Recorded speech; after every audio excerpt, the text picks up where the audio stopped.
Hey guys, tonight we slip back nearly 4,000 years into a city where the bricks still smell of wet clay and the streets hum with the energy of thousands of voices. It is the year 1792 BCE, and you are standing at the edge of Babylon, a place that at this moment is just beginning to turn from a provincial town into a center of power. The Euphrates flows sluggishly at your side, bringing with it silt, mosquitoes and the faint stink of fish, and ahead of you rises a wall of mud brick that stretches higher than a two-story house. Guards lounge by the gate, spears in hand, while traders shuffle through with donkeys piled with wool, jars of dates and slabs of copper. You're about to enter the home of Hammurabi, the king who will carve his rules into stone and promise order to people who, let's be honest, squabble over property lines more viciously than modern neighbors fight over parking spots. And yes, you probably won't survive this city without a set of rules keeping things in line.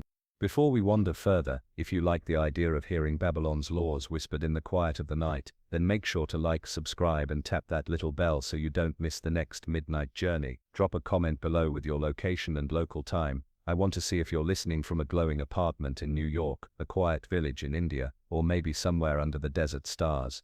And when this story winds down, remember you're not just hearing bedtime history, you're falling asleep inside the dusty streets of Hammurabi's Babylon, where even dreams might be regulated by law. Now step through the gate with me, because the rise of Babylon under Hammurabi is about to unfold. The sun of Mesopotamia beats down on your head as you shuffle through the gateway. Babylon, when Hammurabi inherited it, was not yet the glittering empire capital of legend. It was modest, one city among many, on the flat floodplains between the Tigris and Euphrates rivers, but its position was strategic, nestled at a crossroads of north-south trade, and perched along canals that fed both fields and merchants' ambitions.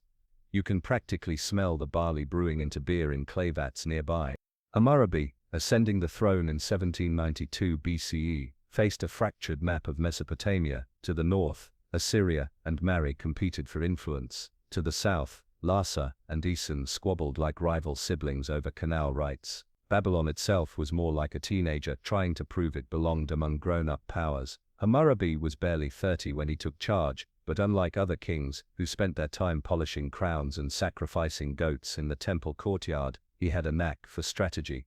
Imagine him surveying a map scratched into clay, rivers, towns, trade routes. He knew controlling water meant controlling life. Farmers depended on irrigation canals, and canals depended on cooperation or force. Hammurabi began building alliances, striking quickly when neighbors were weak, and expanding like a chess master who already knows the endgame. By the midpoint of his reign, his modest Babylon had muscled its way to dominance. You'd have seen armies marching out, bare-chested infantry with spears and axes, donkey carts clattering over dusty roads, banners flapping in the dry wind. Victories over Larsa and Mari gave Babylon control of key grain lands and river systems. Suddenly, Hammurabi wasn't just another local strongman. He was king of the four quarters, at least according to the official propaganda. The man had branding, figured out centuries before Instagram. As the empire expanded, Babylon itself swelled. Imagine squeezing down narrow lanes between mud-brick houses where chickens dart underfoot and smoke curls from rooftop ovens. The ziggurat, a massive temple tower, rose above the city like a stairway for the gods, its glazed bricks catching the afternoon light. Priests in wool robes bustled about, while scribes hunched over clay tablets, stylus scratching wet marks that would last longer than your cell phone battery ever will. This was the beating heart of Hammurabi's vision, a city that radiated power not just through armies but through culture, religion, and the laws he was about to codify. But before we get to those laws, feel the tension. Rapid conquest meant rapid change. New lands brought new people, farmers from the south, traders from the north, shepherds from the western deserts. Each carried their own traditions, their own grudges, and their own disputes. Babylon became a noisy experiment in diversity centuries before coffee shops bragged about it. Disputes were constant. A farmer accused a neighbor of stealing water by cutting into his canal. A merchant complained that a partner cheated him in silver weights. A wife demanded justice for a husband who abandoned her. Without rules, the city could fall into chaos. Hammurabi knew this. His conquest was only half the battle. The real challenge was knitting these restless groups into a single orderly whole. And so alongside temples and walls he began preparing something unusual, a code of laws that would be more than just barked commands from a throne. Still, Don't picture Hammurabi as some modern, clean-shaven law professor in glasses. The man was a warrior king, wearing heavy wool robes, likely with the beard game strong enough to win modern influencer contracts. He balanced brutality with cunning. He could raise a rival city one month and dedicate a temple the next. What made him remarkable wasn't that he invented laws from scratch. It was that he decided to nail them down literally in stone and declare to everyone, here's the system, folks. Babylon under Hammurabi was noisy, chaotic, and dangerous, but it was also on the cusp of something revolutionary. This was not just about keeping canals clear or making sure no one stole goats. It was about creating a sense of shared rules, the foundation of what we'd later call civilization. The streets you walk through are a snapshot of that shift. To your left, vendors shout prices for baskets of figs and onions. To your right, a scribe carefully seals a clay contract with a cylinder seal, rolling intricate images that prove authenticity. Ahead, a group of soldiers, armed, sweaty and not smelling like lavender, escort captured enemies through the gate, a living reminder of Hammurabi's expanding might. And above it all, looming, is the palace where Hammurabi himself issues commands that ripple across the land. This is the city as it was rising, raw, loud and messy. You're not stepping into a finished empire, you're stepping into the construction zone of one. Hammurabi is about to change the game, but in this moment you see the ingredients, the people, the problems, the power. Soon they'll all be carved into stone. You're still standing in the dust of Babylon, and as the clamor of soldiers fades, the sounds of the city's daily rhythm press in from every direction. Hammurabi might be out in the palace, but the city itself, its smells, voices, and relentless busyness is what makes his kingdom real. Babylon is not just walls and banners, it's people jammed shoulder to shoulder, trying to live their lives in a world that doesn't pause for your comfort. Step forward, and you find yourself in a marketplace, a square jammed with vendors' stalls. The air is thick with roasting meat on spits, smoke from clay ovens, and the sharp tang of onions stacked high on reed mats. Merchants shout over one another, advertising baskets of barley, skeins of wool, and oil jars. A donkey brays miserably, while a child tries to tug it toward a stall. If you were hoping for orderly queues, sorry, you're thousands of years too early for that. You learn quickly to elbow your way through or risk being shoved aside by a trader with arms like tree trunks. The houses that rise just beyond the stalls are mud brick rectangles, some with 2 floors clustered in tight rows. Most have flat roofs where families cook in the evening, using the rooftop breeze to escape the suffocating heat trapped below. From one doorway, smoke wafts out with the smell of fresh bread. From another, a goat sticks its head out to chew on a reed basket that was absolutely not left there for its dinner. In this city, homes are not private retreats, they're part of the street. You see neighbors leaning out to gossip, kids darting in and out of doorways, and grandmothers clucking like hens at anyone who dares pass without greeting them. Religion weaves through it all. As you press deeper into Babylon, the towering ziggurat of Marduk looms into view, its steps stretching upward like a staircase to the heavens. Priests in wool robes and conical hats bustle about, carrying offerings of bread and beer. The scent of incense cuts briefly through the stink of sweat and animals. Bells ring, and a procession passes, musicians with harps and flutes, followed by men dragging a cart laden with statues of the gods. The crowd parts with murmured prayer. Even if you're not particularly religious, you can't miss the fact that the gods dominate everything here. Farming, trade, marriage, war, and under Hammurabi, law itself is about to become divine business. Still, religion isn't the only show in town. Walk past the temple and you stumble into workshops where the real engine of Babylon grinds along. Bronzesmiths hammer tools on anvils, sparks flying in the dimness. Potters spin clay on wheels, the wet hiss of water keeping their hands slick. Leather workers stretch hides, grunting as they scrape away the last bits of fat.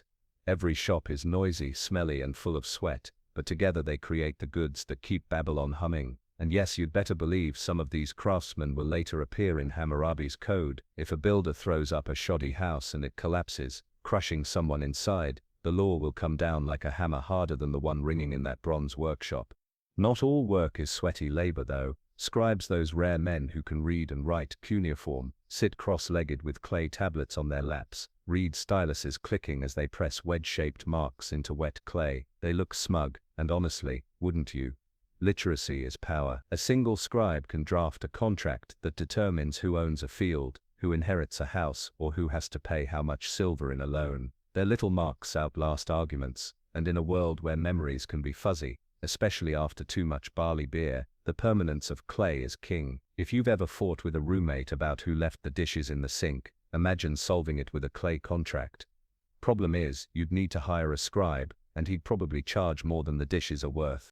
The city is also a constant flow of water, and arguments about it. Babylon depends on canals dug from the Euphrates, and you notice how carefully they snake through fields and neighborhoods. Farmers lead oxen to water troughs while children splash in the shallows, but water is a flashpoint. Too much flooding, and fields are ruined. Too little, and crops die. And if a neighbor sneaks an illegal channel into your irrigation ditch, congratulations, you're in for a fight that might end in front of a judge or under one of Hammurabi's shiny new laws.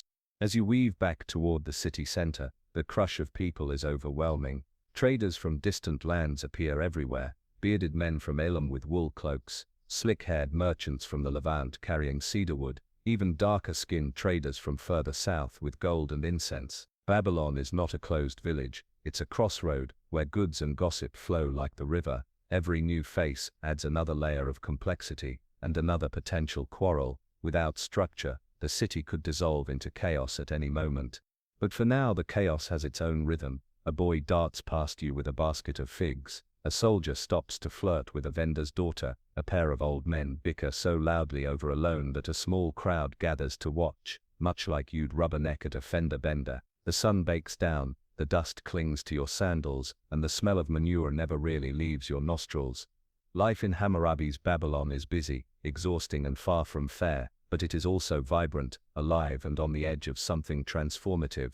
Because lurking beneath this noisy daily life is a question Hammurabi can't ignore. How do you keep all these people, from nobles in palaces to slaves in workshops, from farmers to merchants, living together without tearing each other apart? The city has grown too big, too fast, disputes multiply. If one man cheats another in a trade, who decides the penalty? If a wife accuses her husband of neglect, who protects her rights? If two neighbors fight over a collapsed canal wall, who decides whose oxen caused the damage? That's where Hammurabi steps in. For now though, you just take in the scene, a city alive with clamor, pulsing with energy, but desperately in need of order. Babylon is a buzzing beehive, and Hammurabi is about to place a hand on the hive and tell everyone how to buzz. The sun has barely dipped behind the horizon, but Babylon is still a tangle of voices, hooves and clattering carts. You've already seen the markets and the workshops, the priests, and the soldiers, but underneath all this noise lies the beating problem that keeps Hammurabi awake at night. Everyone is fighting about everything. You hear it the moment you pause at the edge of a canal. Two farmers are red-faced, shouting so loudly that even the donkeys look embarrassed. One insists the other cut into his irrigation ditch, stealing water that was meant for his barley field. The accused farmer waves his hands wildly, claiming the canal wall collapsed naturally. Both are convinced the other is lying, and both want compensation. This isn't just a personal spat. Crops mean survival. One ruined harvest, and a family starves. Multiply this quarrel by 1,000 farmers, and you have a recipe for chaos. And it's not just water. You duck into a side street, where a group of merchants are having their own meltdown. One man swears that the weights his partner used to measure silver are rigged. Another yells that the quality of wool delivered last week was trash compared to what was promised. The crowd is growing, each side calling witnesses, each witness adding more confusion. In a world without standardized banks or consumer protection agencies, trust is fragile, and fragile trust shatters easily.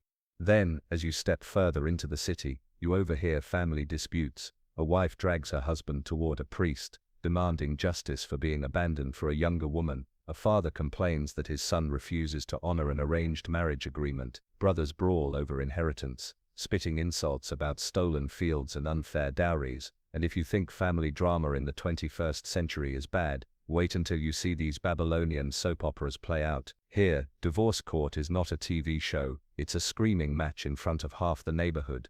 The truth is simple: Babylon is too big, too diverse, and too ambitious to run on personal grudges and whispered compromises. In smaller villages, disputes might be solved by elders sitting under a tree.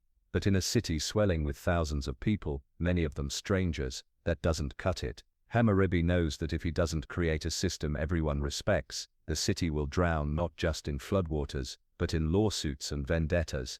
And the disputes aren't just civil, they can get violent. A pickpocket caught in the crowd risks more than a scolding. Angry victims might take justice into their own hands, beating a thief until he can't walk. If a builder cheats a client, fists fly. If a debt isn't repaid, the lender may drag the debtor into the street and seize his oxen. Without agreed-upon rules, vengeance becomes the law, and vengeance doesn't exactly have a reputation for being calm and fair. You glance around and notice something. Almost every aspect of life is a potential spark. Land boundaries are marked with clay markers that can be moved accidentally. Loan contracts depend on witnesses who might be biased or bribed.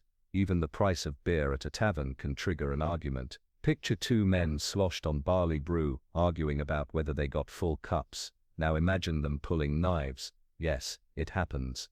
Tavern owners themselves are frequent targets of complaint, accused of watering down beer or cheating customers out of silver. You realize quickly that Babylon could be the ancient world's Yelp review waiting to explode.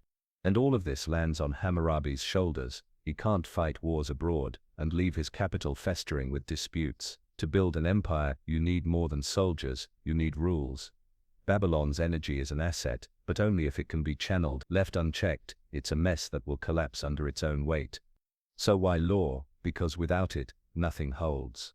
Hammurabi understands something most rulers before him ignored. Power isn't just about crushing enemies with swords, it's about creating systems people buy into. If a farmer trusts that a fair judgment will protect his harvest, he'll keep farming. If a merchant believes contracts will be honored, he'll keep trading. If a wife knows the law recognizes her dowry, she'll have some measure of security even if her husband abandons her. You begin to notice this need everywhere you turn. A group of workmen argue over pay for hauling mud bricks. A shepherd curses that his sheep were stolen but has no proof. A widow clutches her child, worried that greedy relatives will snatch the inheritance meant for him. Each problem screams for consistency, something beyond shouting and fistfights. In Babylon, the stakes are too high to leave justice to chance. A bad harvest means famine. A corrupt official could topple trust in the palace. A botched contract can ripple through trade networks, stretching hundreds of miles. For Hammurabi, solving these disputes isn't just about fairness, it's about keeping his entire empire from unraveling. So as the city settles into the smoky twilight, you feel the weight of the problem pressing in from every direction. Babylon hums with energy, but without order it could burn itself out. The arguments you've witnessed today are just symptoms of something bigger. Hammurabi needs to set down rules that everyone, from noble to slave, can see and understand. And that's why soon, very soon, you're going to see words carved into stone that promise justice, punishment and protection in equal measure. Babylon will get its order, whether the people like it or not. The streets of Babylon are still buzzing in your ears, the shouting farmers, the feuding merchants, the wives and widows pulling at priests' sleeves for justice. But Hammurabi isn't the first ruler to face this problem. Mesopotamia has been wrestling with disputes for centuries, and Hammurabi, clever man that he is, doesn't start with a blank slate. Instead, he draws from a long tradition of written law, one that stretches back through the dusty city-states of Sumer and Akkad.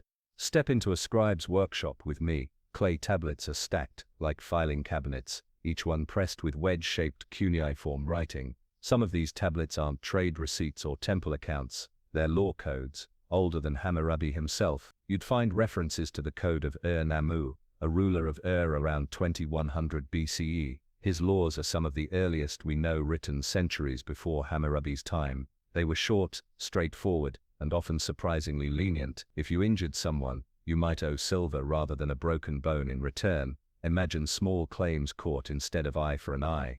Then there's the Code of Lipit Ishtar, from Ezen, about 1930 BCE. His rules covered property, inheritance, and adoption, some of the very same issues Hammurabi would later codify.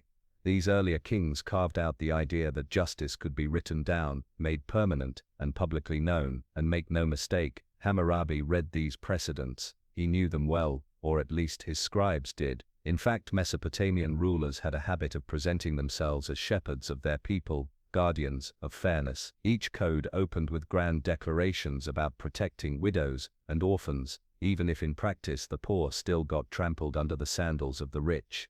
Sound familiar? What Hammurabi borrowed from these earlier codes was structure, laws, arranged neatly into categories, each beginning with an if statement followed by a consequence. If a man does X, then Y shall happen. It's like the ancient version of conditional programming, except instead of computers the audience was farmers, builders, and merchants, and instead of bugs in your code, you might get your hand cut off. The style was clear, predictable, and practical. But Hammurabi was also innovative. Earlier codes weren't nearly as comprehensive. They covered some disputes, sure, but Hammurabi wanted something bigger, an empire-wide rulebook that addressed not just a handful of problems, but the full messy sprawl of urban life. He wanted to unify people from different regions, each with their own traditions, under one set of laws, and because Babylon was now swallowing up rival territories, that need was urgent. A farmer from Lhasa and a merchant from Mari couldn't be expected to play by completely different rules once they were all under Hammurabi's crown. So Hammurabi took the old idea laws written on clay and stone and scaled it up. He ordered a massive collection of statutes that covered theft, assault, property disputes, loans, slavery, marriage, divorce, and inheritance. Where Nama or Lipit Ishtar might have written 50 or 60 rules, Hammurabi's code sprawled to nearly 300. This wasn't just a legal pamphlet, it was the full encyclopedia of don't mess this up, or else. And Hammurabi did something clever in presentation too. He framed his code, not as his own whim, but as divinely inspired. Earlier kings had done this as well, but Hammurabi leaned into it with gusto. The laws weren't just his opinions, they were delivered to him by Shamash, the sun god and patron of justice. That meant obeying the code wasn't just about keeping the king happy, it was about staying right with the gods. Break a law, and you weren't just a criminal, you were a sinner. That adds a whole new layer of incentive to keep your canal wall in order, doesn't it? What's fascinating is how Hammurabi shaped the image of himself in the preface to the code. He described himself as a shepherd of the people, appointed to cause justice to prevail in the land, to destroy the wicked and evil, that the strong might not oppress the weak. It's great branding. Who doesn't want a king who claims to protect the little guy? But then you read the actual laws and notice that punishments are harsher for slaves and lighter for nobles. Turns out even justice came with a VIP seating chart. Still, Hammurabi's code built on what came before, and that continuity mattered. When you think about it, laws are like layers of bricks in Babylon's walls, each ruler adding his own section, each new layer relying on the one beneath. Hammurabi didn't invent law out of nowhere, but he elevated it into something far more visible and lasting. He didn't just want rules, whispered among elders or scratched on a tablet tucked away in an archive. He wanted a monument, a public declaration that would outlast him. As you glance back at those earlier tablets, worn and cracked, you realize why Hammurabi's decision was so dramatic. His predecessors experimented with writing law, but their codes were limited, regional, and often forgotten after their reigns ended. Hammurabi's stone stelae, by contrast, would be planted in temples, visible to all, and copied for centuries. He took a fragile tradition and hammered it into permanence. And so, while Babylon's streets still thrum with disputes and quarrels, you sense something coming. Hammurabi has borrowed the skeleton of law from his predecessors, but he's about to flesh it out with muscle, tendons, and teeth. The arguments you overheard, the farmers, the merchants, the quarreling families, are about to find themselves staring at their fates, etched in black stone. The city's chaos is about to be organized into if and then. The heat of Babylon presses down like a heavy blanket, but something colder, harder, and far more permanent is taking shape. A monument of black basalt rising under the chisels of skilled craftsmen. Hammurabi's grand solution to Babylon's noisy chaos isn't just a collection of rules, it's a physical object, his code carved into stone. Picture it, in a stone mason's yard, blocks of imported basalt lie in the dust. This isn't the soft mud brick used for houses or even the clay tablets that scribes fill by the thousands. Basalt is heavy, dark, and brutally hard. You don't casually scratch a shopping list into it. You hammer and grind until your hands ache.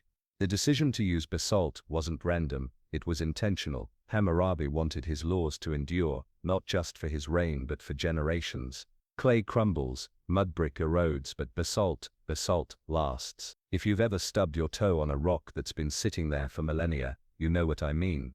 Now imagine the artisans at work. Chisels strike rhythmically, sending sharp clinks into the hot air. Dust settles on their arms as lines of wedge-shaped cuneiforms slowly appear, precise and deliberate. This is no quick graffiti, it's meticulous labor, overseen by scribes who dictate each law line by line. Mistakes are not an option. Once you've chipped a groove into basalt, you can't erase it. Each wedge is permanent, like a voice frozen in stone. At the top of the stele, above the dense columns of writing, an image takes shape, a carving that tells you everything before you even read a word. Hammurabi himself stands tall, hands raised in reverence. Opposite him sits Shamash, the sun god and divine judge, rays of fire sprouting from his shoulders. Shamash hands Hammurabi the rod and the ring, symbols of authority. The message is loud and clear: these laws aren't Hammurabi's personal whims, they are sanctioned by heaven itself. Disobey them, and you're not just crossing the king, you're challenging the gods. That's the kind of branding no modern lawyer could buy. When the stele is finally complete, it stands taller than you, over 7 feet high, polished smooth, its surface covered in nearly 300 laws. You can almost feel the weight of its presence, not just physical but symbolic. A farmer walking past can't miss it. A merchant haggling in the marketplace knows it looms nearby. Even if most ordinary Babylonians can't read cuneiform, the sheer sight of that massive slab crowned with divine imagery sends a message: the rules are written, and they will not change. But of course, the real genius lies in what's written. The code begins with a grand prologue in which Hammurabi boasts of his role as protector of the weak, the widow, and the orphan. If you're thinking that sounds suspiciously like a campaign speech, you're not wrong. It sets the stage. Hammurabi isn't just a conqueror, he's a bringer of justice, the shepherd who will tame his unruly flock. Then come the laws themselves, neatly stacked in if-then form. Each one addresses a real-life problem you've already witnessed in the streets: theft, fraud, injury, family quarrels, property disputes, trade disagreements. They are blunt, precise, and often chillingly harsh. The artisans carve them in rows, law after law, until the stone becomes a catalogue of human problems and Hammurabi's uncompromising solutions. The final section is a curse-filled epilogue. Hammurabi doesn't just write his laws and walk away, he makes sure that anyone who dares alter them will suffer divine wrath. May the gods wipe out their offspring, ruin their crops, and send disease to their cities. It's the ancient version of tampering with this code will void your warranty, except with more fire and brimstone. As you stand before this newly finished stele, you can feel its dual nature. It's both practical, laying out rules for daily life, and theatrical, a piece of political theater meant to awe, intimidate, and unify. The stone is law, propaganda, and sacred artifact all at once. And here's the kicker: this wasn't just one stele. Hammurabi had copies made and set them up across his realm, in major temples and cities. The message traveled with his empire, ensuring that people hundreds of miles away still lived under the same system. Imagine walking into a temple in a conquered city, seeing that slab of stone, and realizing your local customs just got overwritten by Babylon's hard new software. So while farmers still bicker and merchants still cheat, the difference now is that their disputes are measured against a public, permanent standard. Whether or not the average person can read the laws doesn't matter. Scribes and judges can, and that means the stone's authority stretches across society like the Euphrates across the plains. The stele is more than an artifact. It is Hammurabi's answer to chaos, his attempt to freeze order into the bones of the city. Laws are no longer whispered or remembered, they are etched into rock, standing silently in the temple courtyard, daring anyone to pretend they don't exist. The morning sun glints off polished black basalt, and you realize the stele is not just a work of art, it's a stage. Hammurabi didn't carve laws into stone so they could sit in dusty archives. He wanted them displayed, towering over Babylonian life like a silent, immovable judge. Imagine walking into a temple courtyard. The air is cool in the shadow of massive walls, the smell of incense heavy around you. There, planted upright, stands Hammurabi's code. Priests move past it on their way to rituals. Scribes linger nearby, and citizens gather to point at the carvings. For most people the words are unreadable, a maze of wedge-shaped signs pressed into the basalt, but that doesn't matter, the sight alone is enough. Everyone knows what it is, and everyone knows it came straight from the king and the gods. Copies of the stele appear in other cities too. Hammurabi sends them to conquered lands, setting them up in temples of Ishtar or Shamash. Wherever you go in the empire, there it is, black stone, a picture of the king receiving authority from the sun god, and endless columns of rules. It's the ancient equivalent of a billboard campaign. You can't escape it. Hammurabi is basically saying, yes, we conquered you, but look, here are the rules now, deal with it. But the code wasn't just a display piece, people used it. Priests, Judges and scribes would consult the text when disputes got thorny. Ordinary Babylonians might not be able to sound out the laws themselves, but they knew they could demand, check the stele, if they felt wronged. The code became a reference point, like a manual everyone could cite, even if only the trained few could actually read it. And the symbolism cut deeper. By carving his laws into stone and planting them in public, Hammurabi made a statement.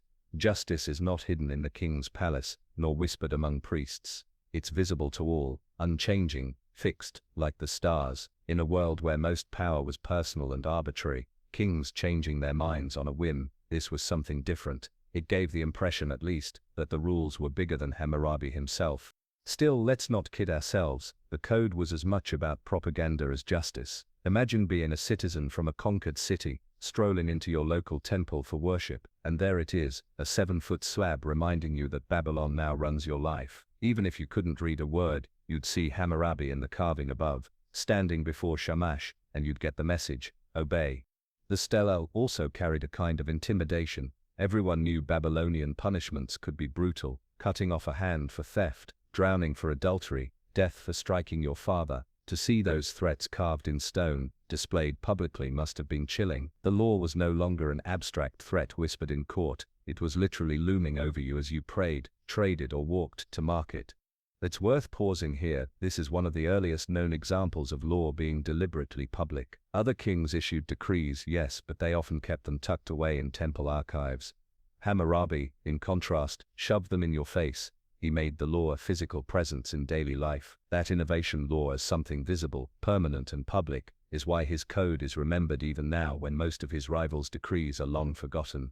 Picture the scene in a temple on a festival day. Citizens crowd in, bringing offerings, drums beat, priests chant, incense burns. And there, just off to the side, stands the stele. It doesn't need to move, shout or spark, it simply exists. A silent partner in every ritual, every trade, every oath. People glance at it, the way modern passers-by glance at a police station, half reassured, half wary. And Hammurabi doesn't just rely on the stone itself, he backs it up with ceremony. Public readings of laws are performed by scribes, disputes are judged with reference to the stele, punishments are carried out in front of crowds to hammer home the connection. The stone is not just a slab, it's part of the theater of justice, woven into the daily pageantry of Babylonian life. So when you think of Hammurabi's laws, don't picture some dusty text hidden away, picture basalt slabs, taller than a man, set up in courtyards, temples and conquered cities, dark, heavy and impossible to ignore. They stood like stone witnesses to every deal, every quarrel, every prayer. You couldn't escape them, and you couldn't pretend you didn't know. Stand a little closer to the basalt stele, and squint at those wedge-shaped lines. You may not be able to read cuneiform, but if a scribe whispers the words to you, you'll realize quickly, Hammurabi wasn't messing around. This thing is packed with punishments sharp enough to keep even the most stubborn Babylonian awake at night. Let's start with theft. In Babylon, stealing wasn't treated like some cheeky misdemeanor. No, if you're caught sneaking off with someone else's ox or tools, you could expect death. Not a fine, not community service, death. And if you stole from a temple or palace, the punishment was guaranteed execution. The logic was brutal but effective. Sacred and royal property was off limits, and Hammurabi wanted everyone to know he was dead serious about it.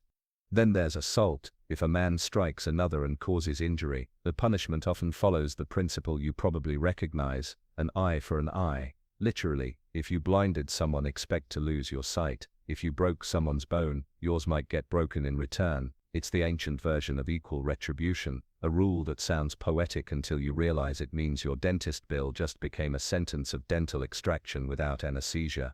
But the code wasn't all blood and bones. Sometimes, penalties were financial. If a man injured another of lower status, he might simply pay silver instead of losing a body part.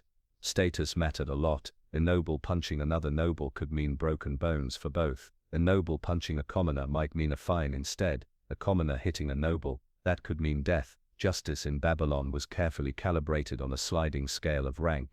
And the creativity of punishment didn't stop there. Let's say a burglar tunneled into your house. If caught, he'd be put to death, then buried at the breach point of his crime.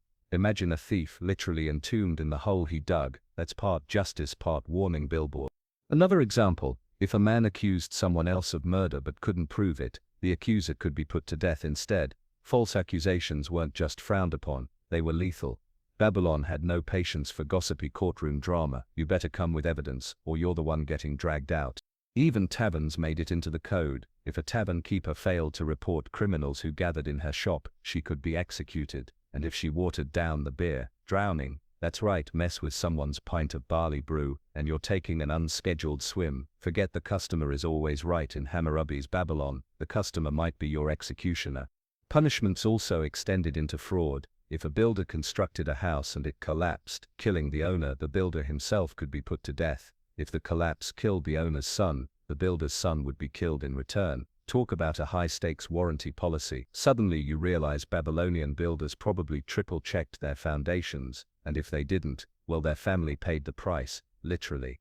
Laws about livestock and farming carried equally harsh edges. If a shepherd let sheep graze in another man's field without permission, he owed compensation. If irrigation negligence flooded a neighbor's crops, fines followed. Agriculture was life, and anything that risked a harvest wasn't just inconvenient, it threatened survival. Hammurabi carved that reality into the code with merciless clarity. Yet for all its brutality, the code also aimed for order. A thief thinks twice if he knows the noose awaits. A reckless builder weighs every brick if his child's life hangs in the balance. Hammurabi didn't believe in leniency, he believed in deterrence. And honestly, you can't argue with results, at least not loudly, unless you enjoyed the idea of your tongue getting chopped out. Standing in the courtyard, you hear a scribe read aloud examples of these laws to a small crowd. People murmur, nod, and glance nervously at one another. The message is clear, chaos is no longer tolerated. The king has spoken, Shamash has approved, and the stone promises that anyone daring to cheat, steal or brawl will pay dearly. Of course, a modern listener might cringe. These punishments sound barbaric, unfair, and draconian. But for Hammurabi's Babylon, they worked. They made people pause. They made disputes manageable. And most importantly for Hammurabi, they made his authority undeniable. So here you stand, staring at black basalt lines that promise pain, blood, and sometimes silver. The code is not gentle, but it is consistent. In a city teetering between order and anarchy, that consistency is a kind of salvation. Whether or not you agree with it, you'd better follow it, because in Hammurabi's Babylon, crime doesn't pay, it usually dies. You're still standing near the black basalt stele, the words echoing in your mind. Stealing, striking, cheating, collapsing houses. But as the scribe keeps reading, you notice something different. Not every law is about crime and punishment in the streets. A huge chunk of Hammurabi's code digs right into the home, into family, marriage, inheritance, and all the sticky drama of Babylonian domestic life. If the public laws keep order in the marketplace, these ones reach into the kitchen and bedroom. Marriage in Babylon wasn't a casual affair of flowers and candlelight, it was a contract, literally. A bride came with a dowry, and that dowry was written into clay tablets and sealed with little cylinder stamps. If the husband divorced her, she had rights to that dowry. If she bore children, the property was secured for them. Hammurabi's laws made sure marriages were financial agreements as much as emotional ones. Imagine sitting down to plan your wedding today, but instead of a florist and a DJ, you're mostly worrying about which uncle is the official witness to your clay contract. The code lays out rules for adultery too, and they're not exactly forgiving. If a wife was caught with another man, the punishment could be drowning, both of them tied together and tossed into the river, unless of course the husband decided to pardon her. Notice the pattern. The law often gave husbands power to forgive or condemn. A man's reputation and authority extended right into life and death decisions about his household. But there are protections for women, at least on paper. If a husband abandoned his wife and failed to provide for her, she could claim her dowry and walk away. If he was captured in war and she had no means to survive, she could remarry, without punishment. Hammurabi understood that a society where widows and abandoned wives starved in the streets wasn't stable. By carving these protections into stone, he gave women legal anchors in a world otherwise tilted toward men. Divorce was addressed with almost obsessive detail. If a husband wanted to leave his wife without good reason, he owed her compensation. If a wife proved negligent or wasteful, she could be cast out, but only under certain conditions. And if the couple had children, inheritance rights had to be secured before anyone went their separate ways. The result? A messy Babylonian breakup still came with paperwork. Adoption also plays a surprisingly large role. Babylonian families often adopted heirs to secure property or carry on a household name, and Hammurabi made sure those arrangements were legally binding. If an adopted son failed to honor his parents, he could be disinherited. If adoptive parents treated him badly, he could return to his birth family. These weren't just personal decisions, they were matters of law, shaping who owned fields, houses, and dowries. And inheritance, it was laid out with surgical precision. Sons of equal rank inherited equally, but if one son was born to a different wife, laws specified what share he received. If a father favored one child with gifts during his lifetime, the rest had legal grounds to challenge. The code anticipated every possible family squabble. Picture Hammurabi, or more likely his scribes, thinking through 1,000 ways brothers might argue about who gets the bigger share of sheep.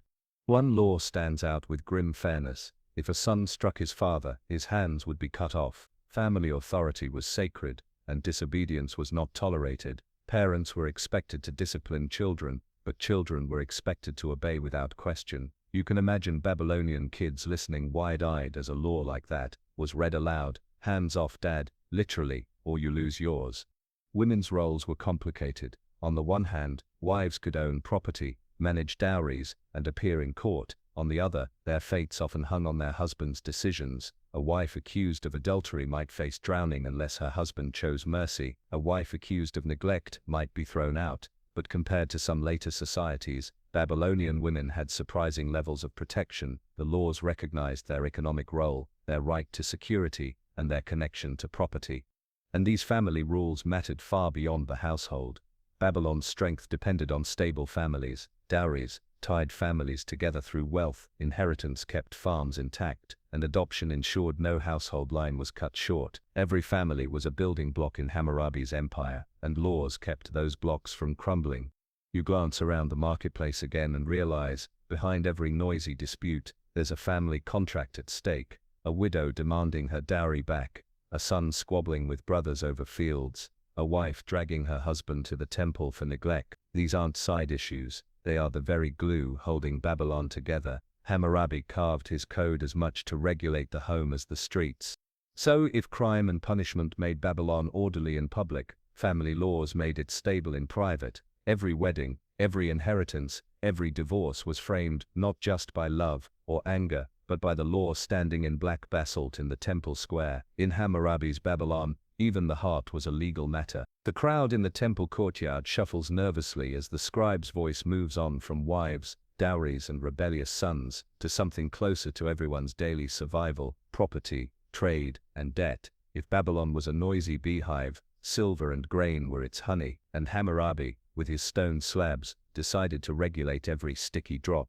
Imagine a merchant arriving in Babylon from hundreds of miles away. He unloads cedarwood from Lebanon, lapis lazuli from Afghanistan, or copper from Oman. These goods don't come cheap, and every exchange carries risk. Without banks or PayPal, trade relies on trust, dangerous in a city where people argue over irrigation water. Hammurabi's laws stepped in to fix that.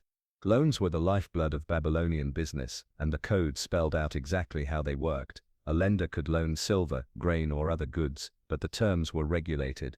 Interest rates were set, usually about 20% for silver and 33% for grain. High by today's standards. Sure, but this wasn't a world of low-risk investments. Crops could fail, caravans could be robbed, canals could flood. The law gave lenders security, but also made sure debtors weren't squeezed endlessly.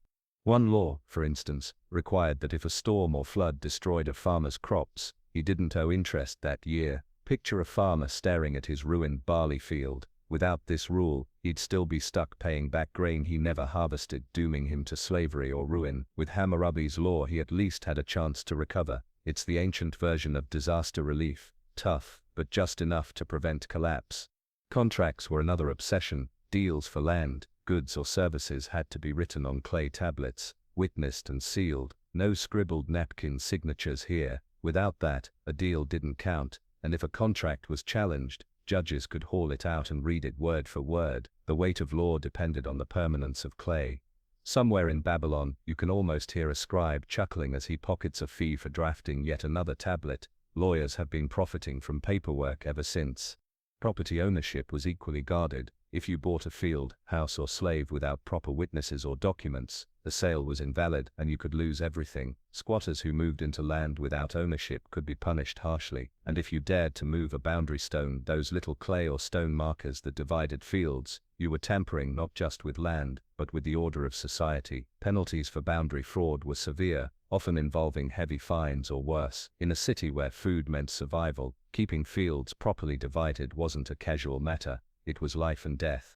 Trade rules extended to merchants traveling with caravans. If a merchant gave goods to an agent to sell abroad, the agent had to return the silver honestly. Skimming profit or cooking the books, that could mean severe punishment, and if a caravan was robbed, the city where the robbery took place could be held responsible, forced to compensate the merchant. Imagine a mayor in some dusty outpost panicking when bandits strike nearby. Great, now we owe Babylon 50 shekels of silver. Slavery also intersected with trade. Slaves were bought and sold, and laws protected buyers by requiring that sellers guarantee their slaves were not runaways. If a runaway slave was purchased and the original owner reclaimed him, the buyer got his money back. It sounds cold, and it was, but for Hammurabi, even people were property to be regulated. Debt could easily lead to enslavement too. A man who failed to repay might have to hand over his wife, son, or daughter as debt slaves for a limited time. They worked off the debt, but could eventually regain freedom. It was harsh, humiliating and dangerous, but it kept creditors satisfied without immediately destroying families forever. In Hammurabi's Babylon, law always walked a line between order and brutality. And don't think Hammurabi ignored cheating in markets. If a merchant used false weights or a tavern keeper shorted customers, the penalties were fierce. Cheating on measurements was a direct threat to the city's economy, and Babylon had zero tolerance for it. Imagine a brewer trying to sneak water into beer again. Yes, that's another drowning sentence. You start to realize Babylonians probably measured their pints with nervous precision. As you listen to these laws read aloud, you can feel the city itself nodding in tense approval. Farmers, merchants, and lenders all understand. Without these rules, trust collapses. Without trust, there's no trade, no harvest, no empire. Hammurabi knew that silver and barley flowed like the Euphrates itself, and that without carefully managed banks of law the flood would wipe everyone away.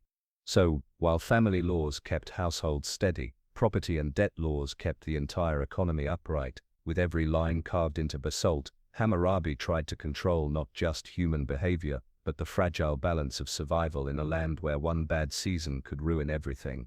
The buzz of Babylon's marketplace makes more sense now. Every shouted price, every clay tablet signed, every caravan unloaded is touched by these laws. Behind the noise, the stone in the temple stands silent, reminding everyone, trade freely, but trade by the rules, or face the consequences carved in basalt. You've heard how Hammurabi's laws shaped marriage contracts and trade deals, but now the scribe leans in closer and reads laws that touch the very backbone of Babylon's survival, its workers, farmers, builders, and craftsmen. The city may glitter with temples and stele, but without people digging canals, raising walls, and planting barley, Babylon would be just another dust-blown ruin.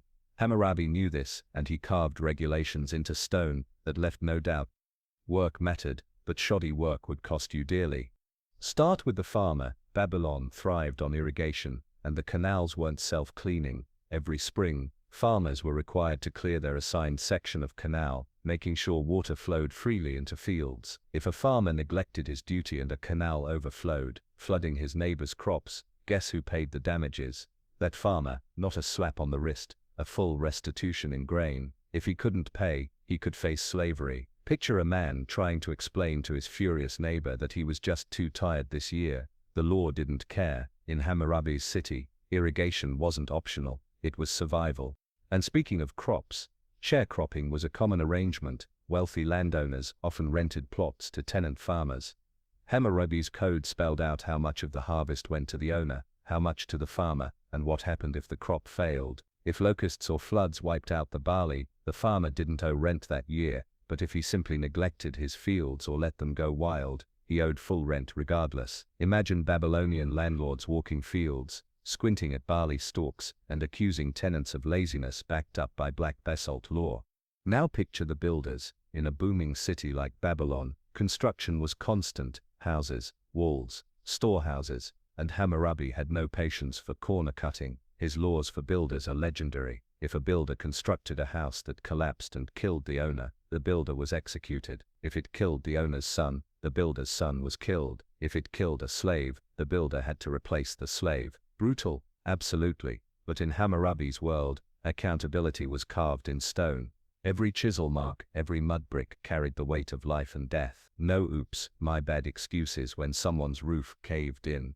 Wages for workers were carefully defined too. A mason, carpenter, or ox driver received set daily payments in silver or grain. That might sound restrictive, but it provided consistency. Workers knew what they could demand. Employers knew what they had to pay. It kept disputes from spiraling into fistfights, or worse, into accusations hauled before a judge. And in a city where unrest could boil over quickly, that stability was golden. Craftsmen were not exempt from responsibility either. If a boat builder turned out a faulty vessel and it sank, costing cargo, he owed restitution. If a surgeon performed a risky operation with a bronze knife and botched it, say blinding a noble, his hands could be cut off. Yes, you heard that right. If you performed surgery poorly, you might lose the very hands you worked with. That's malpractice insurance, Babylonian style. It makes you think twice about volunteering for ancient brain surgery. Even herders had their share of rules. If a shepherd let his flock stray into another man's field, he owed damages. If an ox gored someone to death, the owner could be held responsible, unless he could prove the ox had no history of violence. It's the first recorded dangerous animal clause, proof that even in 1750 BCE, people were already arguing over liability for livestock attacks. All of this points to a single truth. Hammurabi's Babylon was obsessed with accountability. Everyone had their role, and everyone was expected to perform it properly. If you failed, you paid. Sometimes with silver, sometimes with grain, sometimes with your life. Harsh? Yes. Effective? Also yes. You can bet Babylonian builders checked their mortar twice, and farmers double-checked their canal walls after these laws were carved. Walk through the city now and you notice it differently. The workers in the fields hacking reeds along the canal banks, they're not just doing chores, they're fulfilling obligations backed by the threat of punishment. The builder laying mud bricks for a new house does so with sweat and trembling hands, knowing a collapsed wall could doom his entire family. Even the shepherd dozing under a date palm keeps one eye half open, aware that a stray sheep might cost him dearly. And as you step back into the marketplace, you realize that every stall, every roof, every irrigation ditch is haunted by the shadow of Hammurabi's code. The city works not just because people want it to, but because Hammurabi made sure they had no choice. Work done well meant survival. Work done poorly meant ruin. You've walked through the markets, heard the farmers' quarrels, smelled the tavern's sour beer, and even watched builders sweating over their mud brick walls. But here's the hard truth of Hammurabi's Babylon. Not everyone was equal under the law. In fact, the code is almost obsessed with dividing people by rank. Nobles, commoners, and slaves all had their place, and their punishments, carved right into stone. Start with the nobles, the Awilu. These were landowners, officials, priests, and the wealthy elite. If a noble injured another noble, the punishment was often direct retribution, an eye for an eye, a bone for a bone. But if that same noble injured a commoner, the punishment was usually just a fine in silver. The message, your life and body were worth more depending on your rank. Equality before the law wasn't on the Babylonian menu. Now take the commoners, the mushkanu. These were free people who worked as farmers, craftsmen, traders, or soldiers, but didn't have the wealth or prestige of nobles. Their rights were recognized, but their protections were weaker. If a noble punched a commoner, he might pay a fine. If a commoner dared punch a noble, though, the penalty could be severe, sometimes even death. It's the kind of legal double standard that makes you realize Hammurabi's so-called justice was more about maintaining hierarchy than fairness. And then there were the slaves, the wardu. They were at the very bottom, treated legally as property. Slaves could be bought and sold, branded, or even pledged as collateral for loans. If a slave insulted a master, the punishment could be mutilation. Cutting off an ear was a common sentence. If someone harbored a runaway slave, the penalty was death. Slavery was the grease in Babylon's economic engine, and Hammurabi's laws made sure no one forgot it. But here's where it gets complicated. Slaves weren't entirely without rights. Some could own property, marry, and even purchase their freedom. Laws stated that if a master maimed his slave without cause, the slave had to be freed. It wasn't equality, but it was a glimmer of protection. Hammurabi knew that even a brutal system worked better when it had rules. One chilling law stands out. If a noble's ox gored a commoner to death, the noble might just pay compensation, but if a commoner's ox killed a noble, that commoner could be executed. Same ox, different victim, wildly different consequences. Justice here was less about the act and more about who you did it to. Even in family life, status mattered. If a noble woman committed adultery, her punishment was usually death, but her husband could pardon her. If a slave woman was caught in adultery, she might be flogged and returned to her master. The same act, two very different outcomes. Hammurabi's law didn't just keep order, it kept social classes locked in place. And then there's the terrifying spectacle of collective punishment. Remember the builder whose house collapsed? If it killed the owner's son, the builder's son was executed in return. Think about that. It wasn't just about holding individuals accountable, it was about embedding the idea that whole families carried responsibility. In a society obsessed with hierarchy, your household wasn't just yours, it was tied into the web of obligations and punishments defined by the king. Walking through the city now, you start noticing the signs of these divisions everywhere. Nobles stroll with confidence, their fine wool robes marking them apart. Commoners crowd the markets, trading anxiously, always careful not to anger their betters. Slaves toil in the heat, hauling baskets of bricks, their branded foreheads marking them as property, and behind it all looms the stele, silently reminding everyone of their place. It's tempting to call Hammurabi's system unfair, and by our standards it absolutely was, but in his time, it was considered balance. By spelling out different penalties for different ranks, Hammurabi ensured everyone knew the rules of the game. Harsh, yes. Brutal, absolutely. But in a city bursting with disputes, hierarchy carved into law kept society from collapsing into chaos. So while the stone promised justice, what it really enforced was order, an order that protected the powerful, disciplined the weak, and made sure Babylon's humming machine of conquest, trade, and farming kept moving.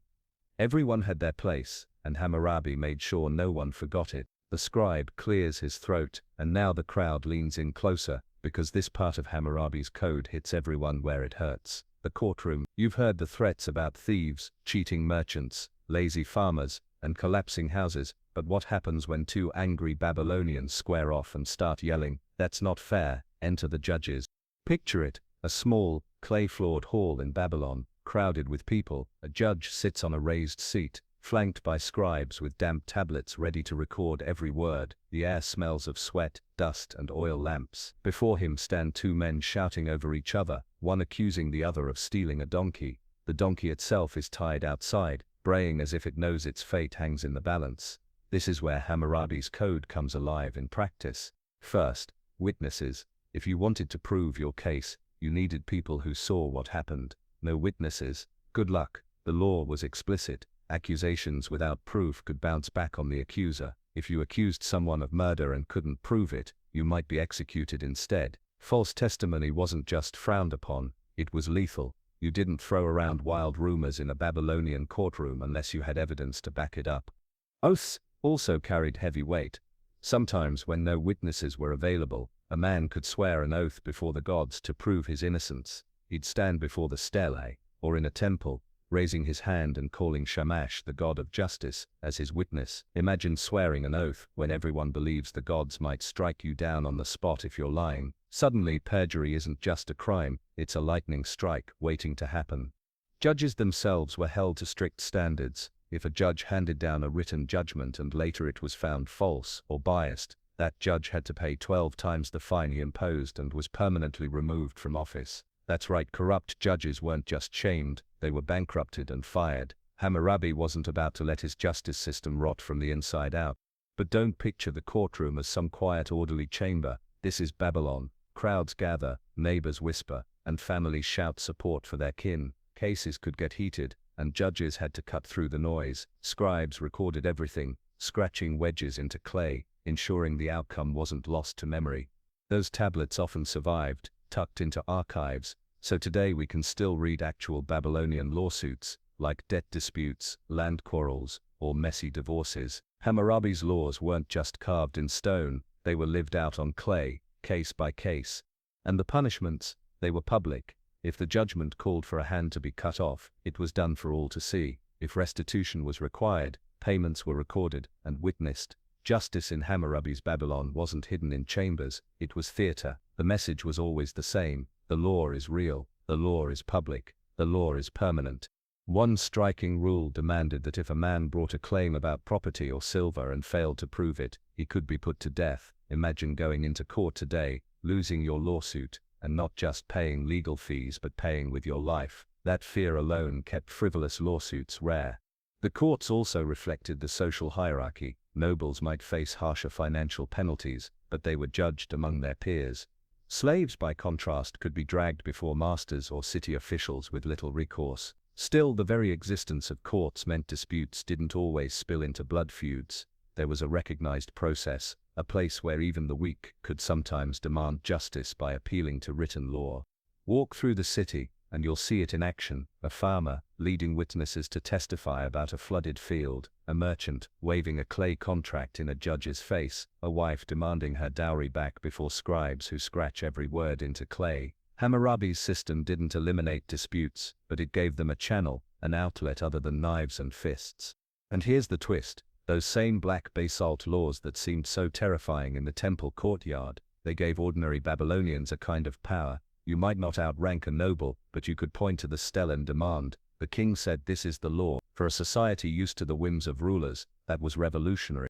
So the courtroom wasn't just about punishment, it was about legitimacy. By forcing disputes into public judgment, Hammurabi made law the heartbeat of his city. Everyone knew the rules, everyone knew the risks, and everyone knew the black stone wasn't just decoration, it was the foundation of order. The scribes shuffle their tablets, the crowd murmurs, and the scribe's voice rises again, this time with words that remind everyone why Hammurabi carved his laws beneath the image of a god. The stele isn't just a political document, it's a sacred one. Law in Babylon wasn't separate from religion, it was anchored in it, glowing with the authority of the divine.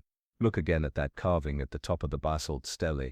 Shamash, the sun god, sits enthroned, rays bursting from his shoulders. He isn't just any deity, he's the god of justice, the cosmic judge whose light sees everything. In the carving, he hands Hammurabi a rod and ring, symbols of authority, measuring tools of fairness. The image broadcasts the message: Hammurabi didn't dream these rules up while sipping barley beer, they were granted by heaven itself. Disobey the law, and you weren't just defying a king, you were defying Shamash.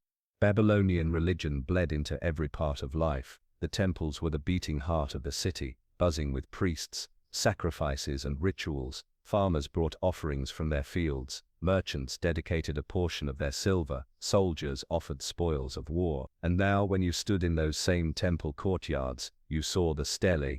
Justice wasn't just civic, it was sacred, sanctified in the very places people sought the gods' favor.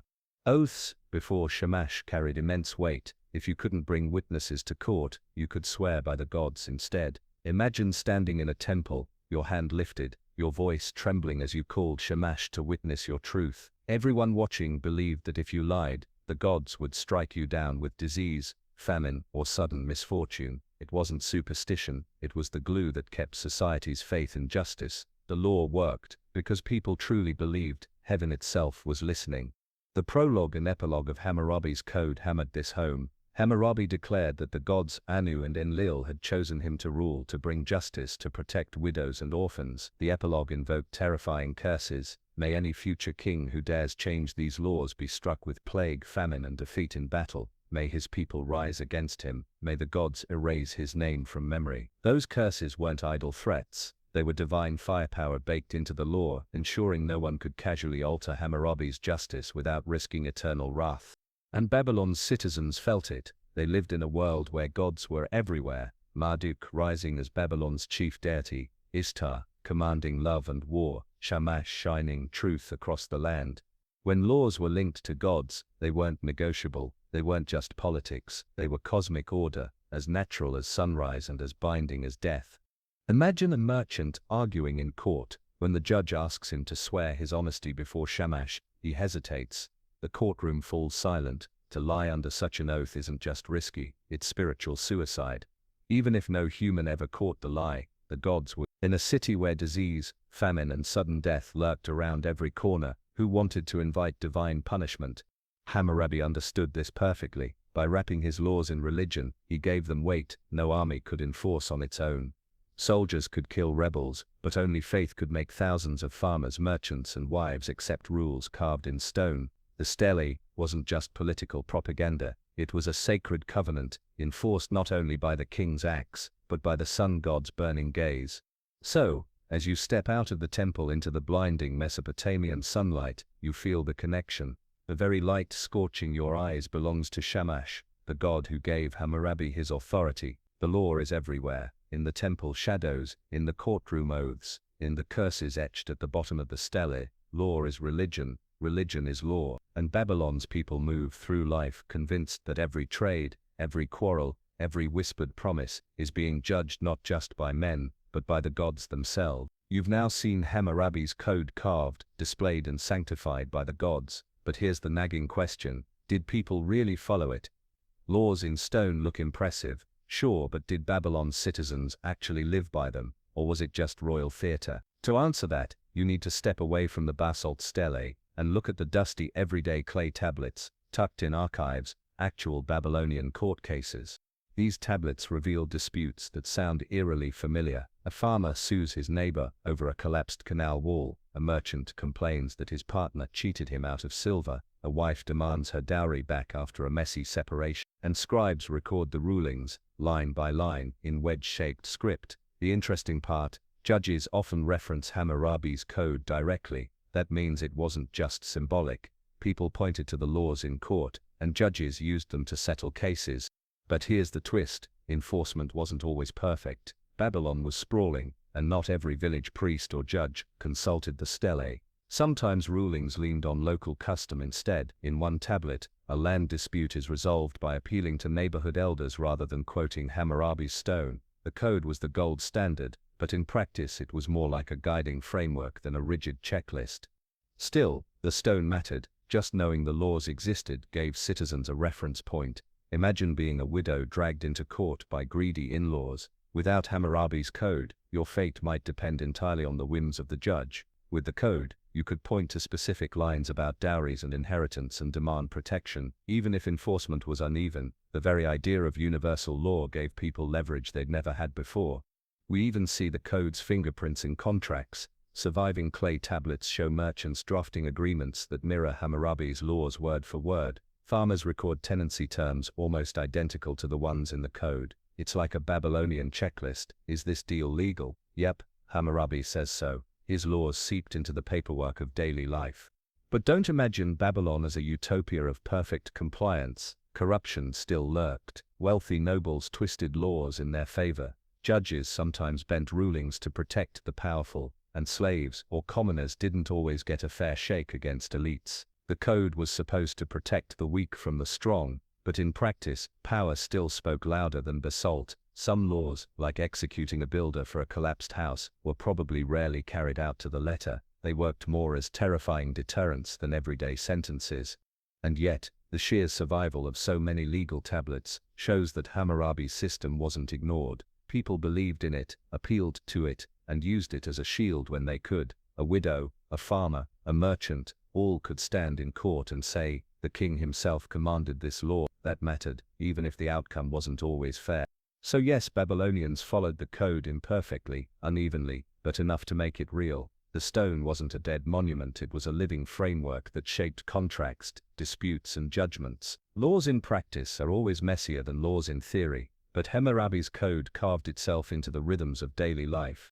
As you leave the archive where these clay records are stored, you can almost hear the echoes of those ancient courtrooms: angry farmers, nervous merchants, weary wives. Their disputes may be thousands of years old, but their voices sound strangely familiar. Laws written in stone may not always be followed perfectly, but they give society a backbone. And in Babylon, that backbone was Hammurabi's black basalt stele, looming silently while judges argued, scribes scribbled, and citizens pleaded their cases. You've traced the laws through Babylon's streets and courtrooms, but Hammurabi's ambitions didn't stop at his own city. He wanted his code to echo far beyond the Euphrates, and in many ways, it did.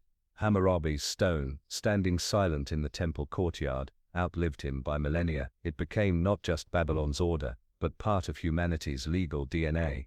Start with Mesopotamia itself. Later kings borrowed heavily from Hammurabi's style. Rulers of Assyria, for example, issued their own codes centuries later, mimicking the if-then formula. They swapped in their gods and tweaked punishments, but the skeleton was clearly Babylonian. Once Hammurabi carved his rules into basalt, the idea that kings should leave behind permanent, public codes became tradition. Law was no longer just decrees shouted in palace courtyards. It was text, a system anyone could point to. Now look further west. Scholars point out striking similarities between Hammurabi's code and parts of Hebrew law recorded centuries later in the Torah. The eye for an eye principle appears in both. So does the emphasis on protecting widows and orphans, setting limits on debt slavery, and regulating fields and harvests. Did the Israelites copy Hammurabi directly? Not exactly, but Babylon's cultural shadow stretched wide, and when the Hebrews were later exiled to Babylon in the 6th century BCE, they almost certainly encountered the tradition of codified law that Hammurabi helped establish. The echoes don't stop there. Greek and Roman law, too, carried the same impulse: clear, written, public rules.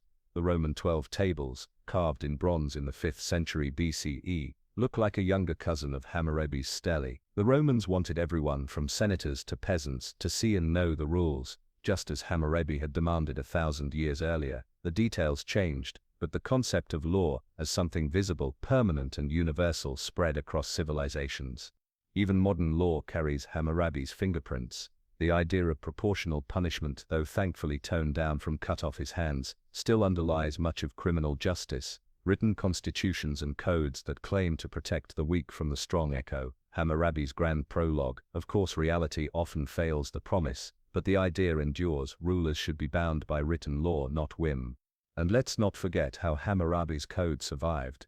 The stele in Babylon didn't stay put. Centuries after Hammurabi's death, invaders from Elam carted one of the great steles away as a war trophy, hauling it hundreds of miles to Susa. There it sat, forgotten, until archaeologists dug it up in. Suddenly Hammurabi's voice returned, shouting across nearly 4,000 years, his laws etched as sharp as the day they were carved. Today you can stand in the Louvre Museum in Paris and look at that same black stone, still towering over visitors, still broadcasting Hammurabi's vision of order. That endurance may be Hammurabi's greatest legacy. He didn't invent law, but he turned it into monument. He tied it to gods, carved it in basalt, spread it across his empire, and made it unavoidable. Long after Babylon's walls crumbled, long after its palaces sank into dust, Hammurabi's laws survived. They outlasted him, his city, even his gods. As you walk through Babylon's crowded streets, one last time in this section, you realize the real empire wasn't just soldiers or canals, it was rules. Hammurabi's conquest was more than land. He conquered chaos itself by carving order into stone, and that victory kept echoing, from Assyrian tablets to Roman bronze to modern courtrooms. Babylon may have fallen, but Hammurabi's code still stands. The sun is sinking behind Babylon's walls, throwing long shadows across the city, and with it, Hammurabi's reign draws to a close. For 40 years he ruled, building alliances, waging wars, expanding canals, raising temples, and most of all, chiseling his vision of order into stone. But like every king before and after, his story ends in decline.